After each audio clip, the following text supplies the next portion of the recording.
This conference will now be recorded. All right, take it away, Gigi. Hi, good afternoon. My name is Gigi Guizado, and I'm very pleased to be here. Thank you, Jennifer, for inviting me. Thank you all for having me to talk with you about finding the words for a world in crisis, which I understand you've been doing all day today. I couldn't be happier to be joining you on International Translation Day.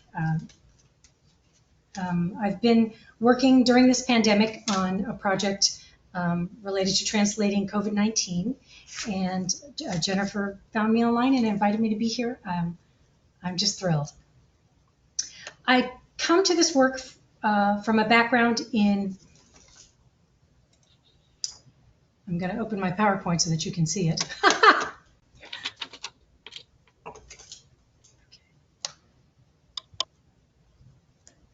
In theater and healthcare education. So, teaching bilingual communication is nothing new for me. I started as a working actor in San Francisco many years ago, and I earned extra money as a standardized patient. In a few moments, I'll go deeper into what a standardized patient is for you, in case you don't know. But as an actor, I worked in this field at Stanford University and UC Davis and UCSF. And since then, for almost 20 years, I've educated healthcare students through the use of standardized patients. I got my formal education in acting and have continued to act alongside my job overseeing the standardized patient program at the Clinical Simulation Center of Las Vegas. I'm also a member of Out of the Wings Collective, which is a London-based group of researchers and theater practitioners and translators focusing on translating theater works from the parts of the world that speak Spanish and Portuguese. So, what is a standardized patient? Imagine a scenario in which... Hey, Gigi, we can't see the PowerPoint. Is it I'm sorry. It's on my screen. I can see it beautifully, but thank you for letting me know. No, it's okay. I will tell it again. I will ask it again to share my screen. Let's try share entire screen this time. It doesn't want to do that. Okay, application window. Share that. Can you see? Mm-hmm. We can see the PowerPoint. Okay, fantastic. Thank you. Yes? Parts of it are cut off, though. I don't know if anyone else here sees that too. Okay, well, let's get out of this view. I'll just make this window bigger and see if that is somehow better. In this view, can you see it better? Yeah, but we can, yeah. I mean, it's not beautiful, but if I put it like this, that's problematic? No, I think it's all right now. It was just glitching before. Okay, thank you for the feedback. All right, so imagine a scenario in which a medical or nursing student is being trained or tested through a simulated interaction with a patient, kind of like role playing. Who plays the sick person? A standardized patient. This is typically an actor, could be also a layperson who is trained to portray a patient so realistically that even a trained healthcare provider can't really tell the difference. Early in my career, due to my bilingual skill, I was invited to participate in a simulation involving medical translators, or the topic of translation for patients, be it with a trained medical translator or with a family member. This was at Stanford University, and the cases that we standardized patients were given were written in English, and then we were paired up with other standardized patients who spoke our same language, and then we tried to translate for one another. We had to come up with our own translations, and this was challenging. And I remembered how challenging that was. From there, I focused my career path on being a standardized patient trainer, which ultimately led to my moving to Las Vegas and starting my own standardized patient program at the Clinical Simulation Center of Las Vegas, which is housed at UNLV. It was because I could recall the challenges of having to translate medical jargon on the spot and navigate the differences in dialect with the other SPs I was paired with that I started translating these cases into Spanish because I wanted to pave the way for the SPs in my own program to make it a little easier for them and to help them hit the mark that we were striving for. So what I've learned from COVID-19, translating COVID-19, really comes from this unique background. When the pandemic hit, the faculty and students that I work with had to very quickly pivot, as I'm sure you all did in your careers as well. How could we quickly continue education that's about communication, that's based on face-to-face interaction and reading body language? How could we continue to do that online? So my team and I went back to the drawing board. The process started with all of our events being canceled one by one because the learners couldn't congregate for their own health. The university shut everything down. Our center was closed. But the Simulation Center was one of the first to reopen because healthcare education is considered essential. We need to continue graduating as many healthcare providers as we can, and this process must not be slowed down. If anything, it should be sped up. So my team and I went back to the drawing board and started to reimagine how we deliver a modality that is so based on human interaction. I knew we needed a simulation about COVID-19 because that's the most pressing concern of the moment.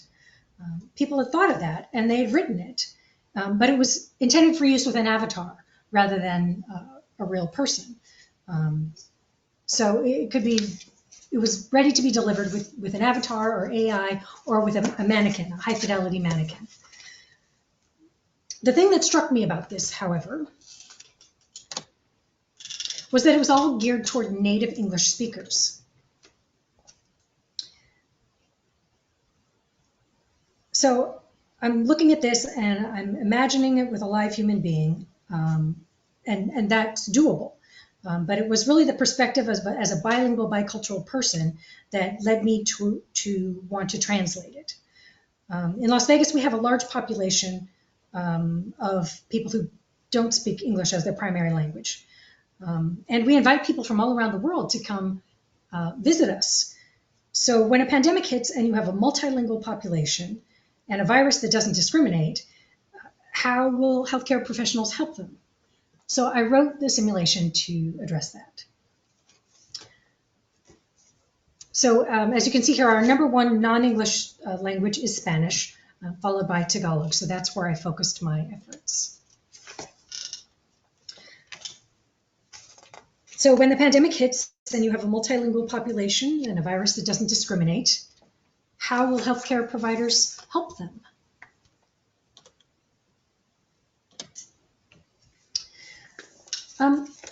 You can see here in the bottom left corner, that's my friend and colleague, Brenda Lopez. And she helped me with the translating the medical jargon. She and I collaborated on the Spanish translation of the case materials, and the standardized patients memorized them for the simulation. My friend Brenda said that the hardest part that she has encountered with translation of this case is translating the English to Spanish. She says we speak Spanish and Spanglish, and trying to figure out what the patient understands is difficult. You cannot just ask the patient what Spanish they speak, because some are not even aware that the Spanish they know is not the same Spanish that you were taught in school. For example, she says in Spanish, truck translates to camión, but in Spanglish it's troca. She knows it as troca. She was never aware that there was a correct way to say it. So the only Spanish she knows is Spanglish. So trying to find out a word to use that was a word to use for the simulation that would work for everyone was the most difficult part. Also, the healthcare provider that you share a common language with, English, also speaks another language that you may not speak, which is medical jargon. So we have multiple levels of translation going on here. even within one language, be it in this example, Spanish or in English.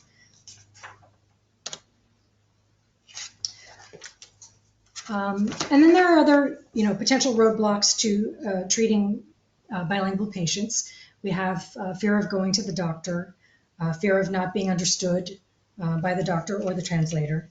I discussed this with my coworkers of Mexican heritage, both Brenda and some of the standardized patients who participated in this simulation.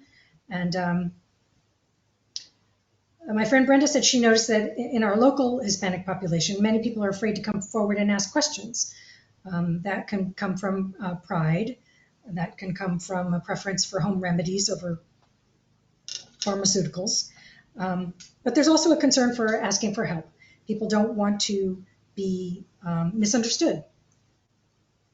And my friend and coworker Adriana Chavez, who you'll see in a video clip coming up, playing the patient, she says, I feel vulnerable in that there's a risk of the person in the medical field not really understanding what I'm trying to say, and I feel hardship because I can't understand them.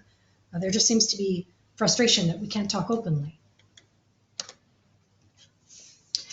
So we worked on this. It was a team effort, and we got input from a variety of sources, and then we took it to the faculty, who then brought it to the class. We worked with second semester, first year medical students, and the lesson plan included effective use of interpreter services.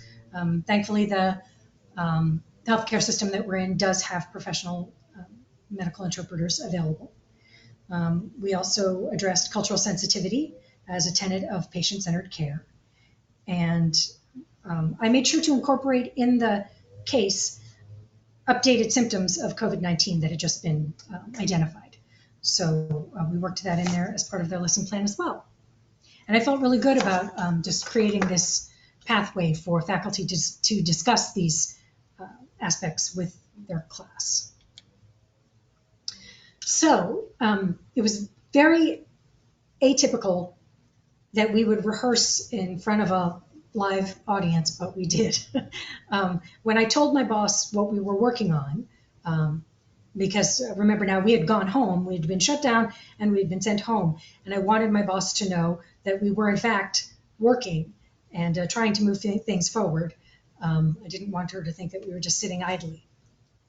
So when I alerted her to this project, she was very excited by it, and she talked to our school's marketing and communications director, who then sent out a press release. And the next thing I knew, I was getting dressed as quickly as I could and putting on some makeup and trying to look camera ready and running down to the simulation center to meet Enzo Marino from Fox 5 Las Vegas, who wanted to film our very first rehearsal and tell people about it.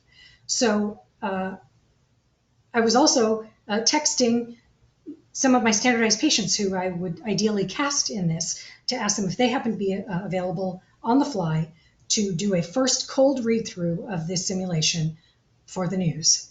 And thankfully, 3 of them were available. 3 of the 4 people I reached out to answered the call and showed up. So what you're about to see is what was broadcast on the news. And mind you, it was our very first cold reading where we were attempting to run through this the first time and work out the problems and the holes and the kinks in the case.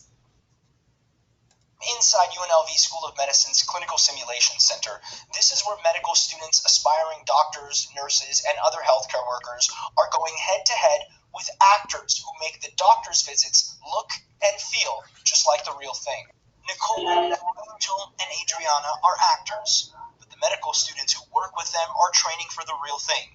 Gigi, Guizado, and Nathan works with the actors to give students an authentic doctor-patient visit. To help the healthcare students improve their bedside manner, their communication skills, their diagnostic skills, and help with their overall education. When it comes to diagnosing coronavirus, sometimes language can get in the way. The coronavirus does not discriminate. It doesn't matter whether you speak English or not, you're going to need care. What you're about to see is how medical students are using interpreters to diagnose coronavirus in a patient who doesn't speak English. No English? No. Okay, give me one second, okay? The student will then patch in an interpreter. Okay, we have someone able to help us now. Can you tell me again what brings you in today? Do you have a fever? Do you have a cough? Are you experiencing shortness of breath? The student asks the question. The interpreter translates it for the patient. The patient answers, and the interpreter tells the student what the patient said.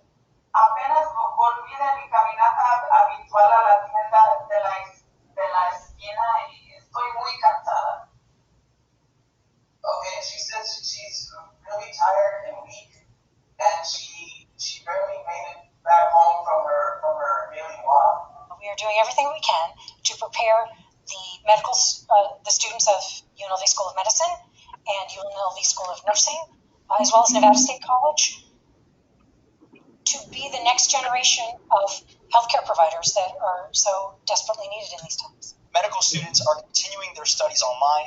The campus here is scheduled to reopen in June. I'm Enzo Marino, Fox 5 News, local Las Vegas. So, necessity certainly turned out to be the mother of invention, as it often does. And students were faced with these obstacles of how to continue their education without clinical placements that they normally have, without being able to go into doctors' offices and observe and participate, and without even being able to show up on campus to go to class. So students were learning remotely, and information about the coronavirus, as you've experienced, a lot of misinformation out there, and information changing daily. And then also, when you have patients that don't all speak English, that's an additional hurdle. And I just wanted to make sure that we weren't losing people unnecessarily on that last hurdle. I've been pleasantly surprised and reminded of how much we can accomplish when we put our minds to it, and also by how well we're doing in this online environment. It's out of hardship, but I do believe that moving forward, when maybe all this online work isn't necessary anymore, we might retain some of it because we found some of it helpful. I was also really moved by how other people recognize that we're all human and that we don't all speak the same language, and if we don't do this work, there may be undue suffering. That's my personal feeling, but I was surprised by how many people heard the message and embraced it and helped me run with it. I didn't limit it to Spanish. That's my go-to because that's my skill set. But being well aware that Las Vegas has multiple communities that speak a variety of languages, I reached out to my colleagues at the Simulation Center to see if we could translate it into Tagalog. And at a staff meeting, I asked, is there anyone among us who could help? And people immediately volunteered, the family members. And also the administrative assistant for our center, whose job has nothing to do with writing cases or translating cases, was very happy to step in, and she translated the case into Tagalog. And then 2 family members of staff who were not on our payroll, and were under a hiring freeze, so I couldn't even guarantee them that they'd be paid for their time, were happy to step forward. In fact, I couldn't stop them once they heard about it from coming. They participated as well. So we had, I think, 4 groups that were Spanish, and then we had 1 group that was in Tagalog. And yeah, I was just really touched by that. Our hiring freeze has since been lifted. They've since been paid, but it just was really, I hadn't realized how much they appreciated that work was being done for underserved populations, right? We all have family members who don't speak English, who, if they got sick, would be in this position, and that's really what was motivating a lot of people to get on board and help me with this. So translating these cases is the first step forward in being more prepared for the next major outbreak. And I would like to share this work further. So my next plan, and I just got approval from my supervisor for a little bit of funding to move forward and translate this into an African language. I'm thinking of Swahili because there is one nurse that I know who that's her native language. And then I'd also like to have it published. I've published other cases, not bilingual ones, just other standardized patient work in MedEd portal. And so that's where I'm going to try to put this so that people could share it widely, as I hope they may have interest to. So I thank you very much for your time and for inviting me to be a part of your translation day. And I wonder if you have any questions. Great. Thank you, Gigi. I don't see any questions in the chat yet. And I mean, if any of you are comfortable with voicing your questions, over your mics, that's fine. Or if you want to write it in the chat and I will ask them for you, that's also fine. We do have one tip here. I know that was your first cold run through your program when it was on the news. Yeah. But when interpreters, when they're interpreting for a patient, they do it in first person. So it's like the person is speaking through them rather than he says, she says. So for your future projects. Thank you. Does Looks like Donald. else? I see Donald raising his hand, and he's at his camera. I just wanted to, your last comment about we're expanding into Swahili among the African languages, just to be aware of the great variation there exists within Swahili.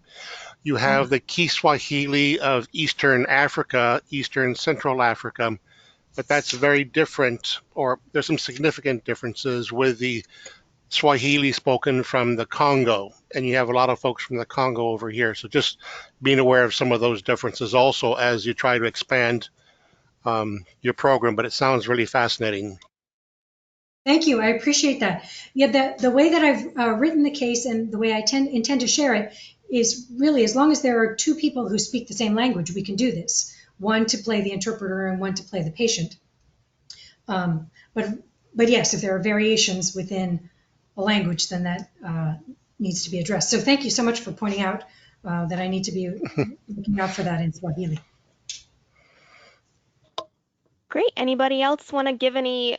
We can also give tips. Yes, we please. are the professionals, so we can also give her some tips to make the interpreter experience at least the most authentic that it can be.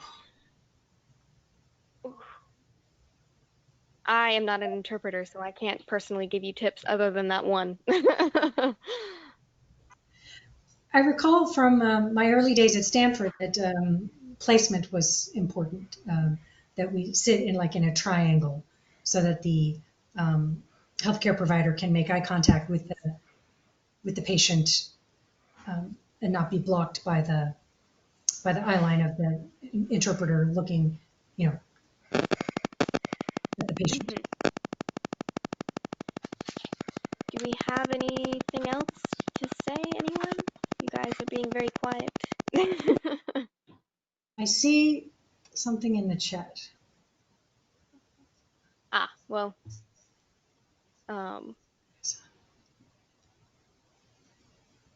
Thank you. All right. Well, I really appreciate your input, your feedback, your time, and your encouragement. Thank you so much. Great. And thank you, Gigi, for talking to us about this project. I think it's wonderful. And I know when you said you were surprised that people volunteered without the, without payment being guaranteed, I think there's a lot of people out there like that, and I mean, it's very nice that they did that, but I think it just shows how important it is to all of us about, language access and stuff like that. Yeah. Well, it was very nice to develop relationships with people on that basis, and out of the enthusiasm for it, and also to be invited here today, again, because of the common enthusiasm for the work. So good luck to you all in your variety of translation adventures. And again, I appreciate your time and the invitation. Thank you so much. All right, thank you. Well, I think we're going to sign off soon. So any last comments or questions before we go? Oh, I see people thanking you. Thank you. Yes, Thank you, thank you Gigi. all very Thank much. you all for coming. We have our happy hour next and our last presentation at 8 o'clock. So I will hopefully see all of you there. And have a nice evening. And bye, Gigi. Thank you. Bye-bye. Thank you. Bye.